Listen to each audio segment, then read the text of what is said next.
Hello students. आज के इस वीडियो में हम लोग नेस्टेड स्ट्रक्चर कैसे यूज़ करते हैं इसको यहाँ पे देखेंगे। नेस्टेड का बेसिकली मतलब ये होता है कि जहाँ पे एक स्ट्रक्चर के अंदर हम दूसरा स्ट्रक्चर यूज़ कर रहे हैं वो हमारा यहाँ पे क्या कहलाएगा, नेस्टेड स्ट्रक्चर। अब नेस्टेड स्ट्रक्चर को कैसे यूज़ करते हैं इसको यहाँ पे देखते हैं। इसके लिए सबसे पहले मैंने यहाँ पे दो हेडर फाइल लगा ली, studio.h और conio.h। देन यहाँ पे हमने स्ट्रक्चर का नाम दे दिया, कुछ भी दे देते हैं, जैसे ये दे दिया मैंने। अब जैसे मैंने यहाँ पे एक यहाँ पे इस तरह से ले लिया, फिर यहीं पे हमने एक दूसरा स्ट्रक्चर डिक्लेयर कर लिया। इसके अंदर भी मैंने कुछ इस तरह से कुछ वेरिएबल डिक्लेयर कर लिए। अब इसको क्लोज करेंगे तो सबसे पहले जो मैं यहाँ पे ये टैग लगा रहा हूँ, ये किसका टैग है, ये है हमारा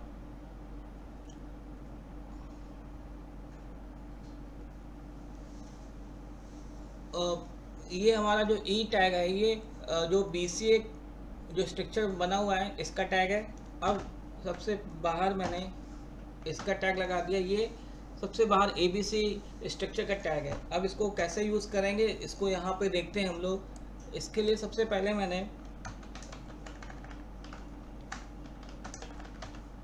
यहाँ पे वाइड मेन लगा लेंगे।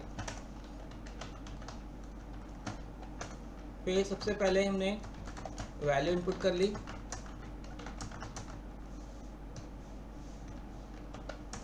Scanf %d address of. अब सब चूँकि हमको सबसे बाहर वाले स्ट्रक्चर का वेरिएबल यूज़ करना है तो यहाँ पे कैसे लिखोगे, f.a। अब इसके बाद मैंने यहाँ पे ये लगा लिया, फिर इसमें मैंने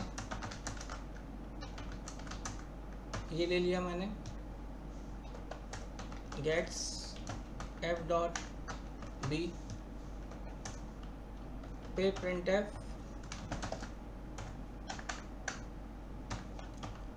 enter the value of c।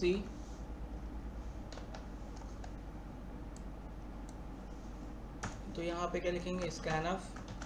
अब चूँकि ये जो C यूज़ करना है जो कि स्ट्रक्चर के अंदर डिक्लेयर है हमारा, तो यहाँ पे जो टैग यूज़ होगा, क्योंकि ये टैग अंदर की तरफ है, तो यहाँ पे सबसे पहले हम यहाँ से शुरू करेंगे F से, फिर E पे जाएंगे, फिर इस वेरिएबल पे जाएंगे। तो कैसे यूज़ करेंगे इसको यहाँ पे देखते हैं हम लोग। f.e.c ये लिखेंगे यहाँ पे। Then printf enter the value of d gets f.e.d। अब इसको प्रिंट कराना है तो printf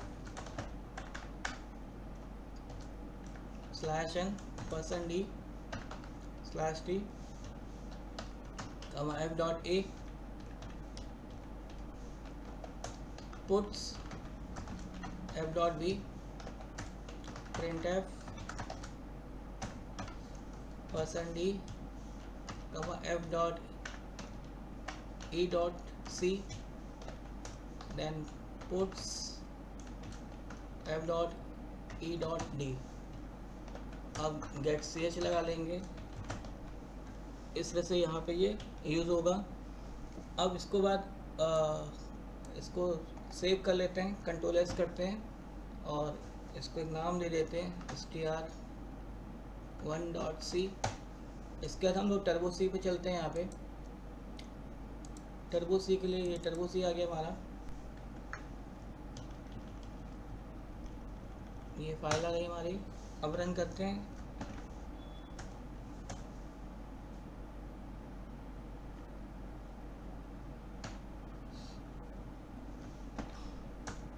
सबसे पहले हमसे वैल्यू पूछ रहा है, हमने वैल्यू दे दी, फिर दूसरी दे दी, फिर तीसरी वैल्यू दे दी। अब यहाँ पे देखिए डी की वैल्यू इसलिए नहीं पूछी इसने क्योंकि मैंने एक जगह गलती कर दी थी। यहाँ पे एफ प्लस डी लगाना भूल गए थे। कंट्रोल एस,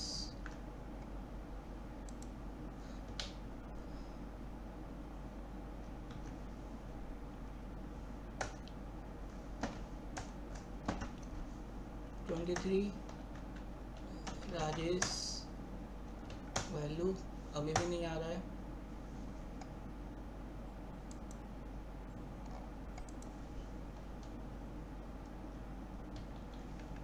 इसके बाद क्लोज कर देते हैं इसे।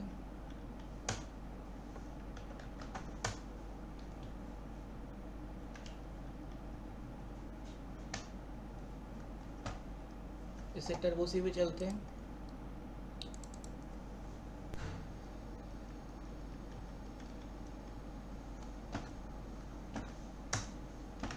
वैल्यू दे देते हैं।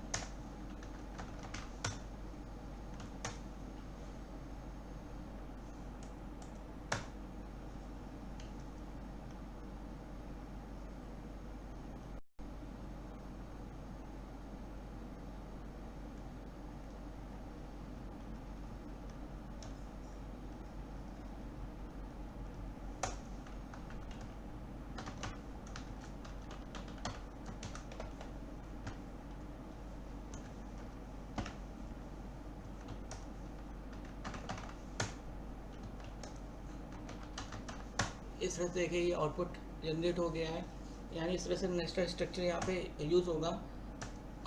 अब इसी में ये तो हो गया नॉर्मल प्रोग्राम। अब इसी में अगर प्रोग्रामिंग पे काम करना हो, जैसे मान लिया कि इसमें एक में टेबल का प्रोग्राम बनाना है, एक में फैक्टोरियल प्रोग्राम बनाना है, तो वो कैसे बनाएंगे उसको यहाँ पे देख लेते हैं। सबसे पहले हमने क्या किया, ये डिक्लेयर ये है, यहाँ पे मैंने इस तरह से डिक्लेयर कर लिया। स्ट्रक्ट BCA ले लिया, इसके अंदर मैंने कुछ इस तरह से डिक्लेयर कर लेते हैं। अब यहाँ पे नाम दे देते हैं GH, ये ले लिया। Wide main STR। अब सबसे पहले इनपुट करना होगा, enter the value of A, scanf %d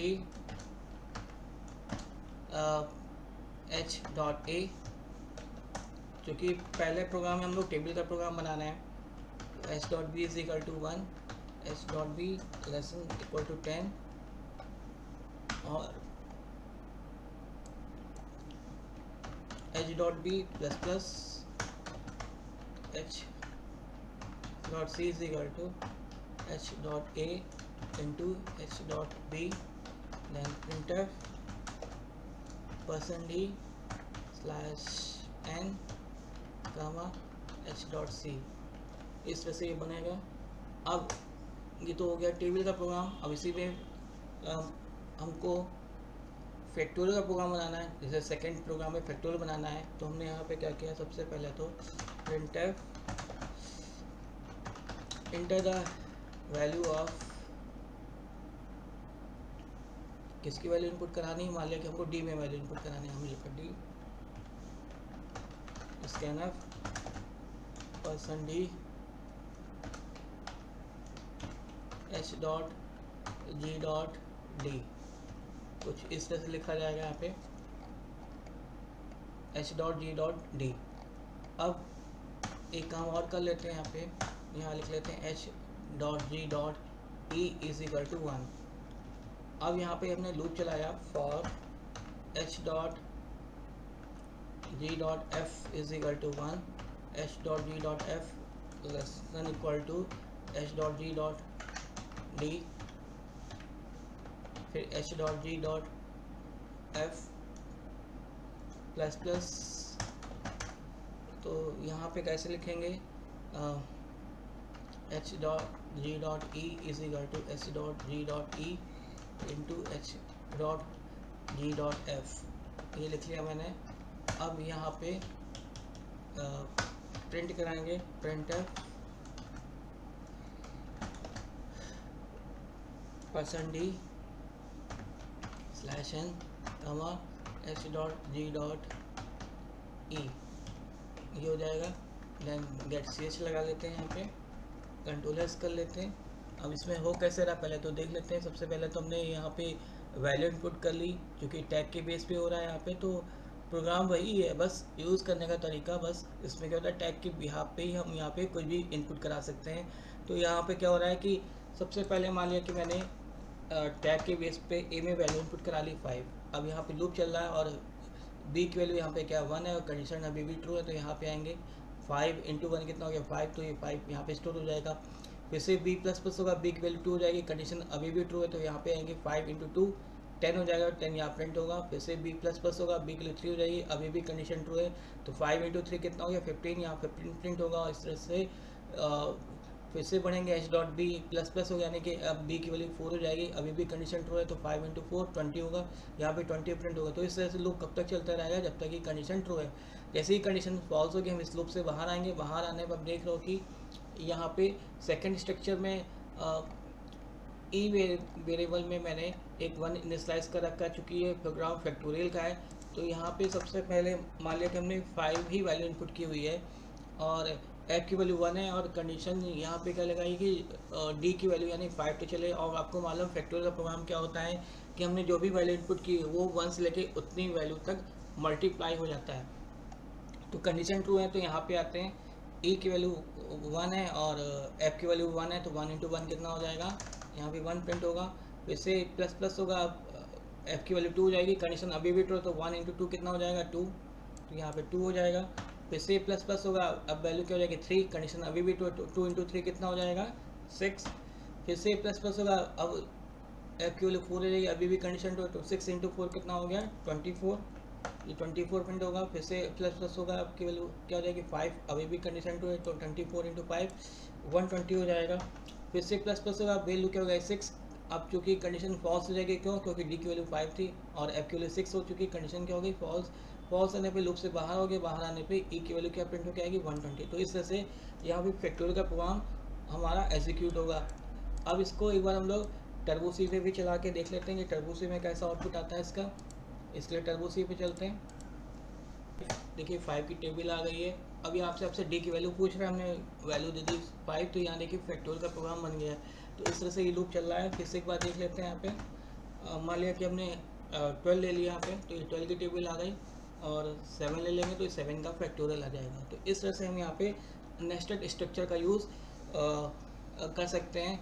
nested structure का मतलब ये होता है कि जहाँ पे एक स्ट्रक्चर के अंदर दूसरा स्ट्रक्चर यूज़ होता है, उसे यहाँ पे नेस्टेड स्ट्रक्चर बोलते हैं। तो होपफुली आपको ये मेरा स्ट्रक्चर का पार्ट समझ में आया होगा। तो मेरे वीडियो को आप लाइक करना, सब्सक्राइब करना और साथ ही साथ शेयर करना ना भूलें। Thank you.